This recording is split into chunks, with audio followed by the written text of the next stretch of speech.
আগেকার দিনে বাঙালি জলখাবারে লুচি আলু তরকারি হলে সবাই খুব তৃপ্তি করে খেত, কিন্তু এখন এসব কেউ খেতেই চায় না। সবার আর দোষ কোথায়? যেরকমভাবে চারিদিকে অসুখ গজিয়েছে তাতে মানুষ আর শান্তি করে খেতেও পারে না। কিন্তু মাঝে মাঝে এরকম একটু একটু খাবার হলে মন্দ হয় না। এই আমরাই সারা সপ্তাহ জুড়ে অপেক্ষা করে থাকতাম কবে রবিবার আসবে আর মা সকাল সকাল আমাদের লুচি তরকারি করে দেবে। কিন্তু যতই নিজে চেষ্টা করি না কেন, মায়ের মতো সেই আলুর তরকারির স্বাদ তো আর আনতে পারি না।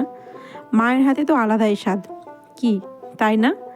আজ ছিলাম বাপের বাড়িতে, তাই সকাল সকাল মা আর আমি দুজনে মিলে সকালে জলখাবারে তৈরি করে ফেললাম সেই লুচি আর আলু তরকারি। আজ অনেক দিন পর তৃপ্তি করে খেলাম। তোমাদের মায়ের হাতের কোন রান্নাটা সব থেকে বেশি ভালো লাগে কমেন্টে জানাতে ভুলো না কিন্তু। আর হ্যাঁ, আমার চ্যানেলে নতুন হলে চ্যানেলটা সাবস্ক্রাইব করে পাশে থাকতে ভুলো না। দেখা হবে নেক্সট কোনো ভিডিওতে, ততক্ষণের জন্য সবাই খুব খুব ভালো থাকবে, সুস্থ থাকবে। ধন্যবাদ।